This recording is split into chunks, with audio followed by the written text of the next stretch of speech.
Hi, and welcome to our weekly meditation, Soul Food. And we've been doing this Gender Confused series, and we were looking at particularly gender and celebrating the sexes this week. Now, there's lots of different terms that are floating around, and lots of different things that you can read about on the internet, on the news. Terms like gender fluid, terms like gender dysphoria. This whole idea about not really feeling that your internal gender is the same as your biological gender, whether that kind of moves from one gender to another, or whether you feel like you're a male, say, trapped in a female body. And these are issues and feelings that people are going through, and there's lots of talks and debates around that. And then added to the mix, we've got this long life issue surrounding the battle of the sexes, feminism, or being too chauvinistic. What does it mean to be male, female, and equality?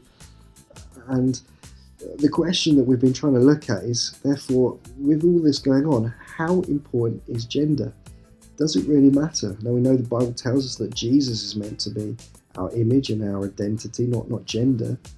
But does that mean we should just throw it out altogether? A couple of verses for us to think about. One from Genesis 1:27. God created man in his own image. In the image of God, he created him. Male and female, he created them. The distinction of the two sexes, male and female, that's how God created in the beginning.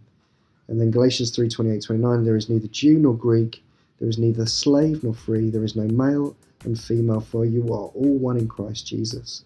And if you are Christ's, then you are Abraham's offspring, heirs according to promise. So those two verses together show us that God has designed us to be different. There's male and there's female, and yet there is equality. Neither one is greater or better than the other, and that we should celebrate those differences. So as we think about those verses, let's think about what it means to be male and female. Let's think about how masculinity and femininity reflects God's image, and therefore how can we celebrate the sexes without falling into stereotypes? And then lastly, how can we maintain our belief in God's creative plan whilst loving those who are different?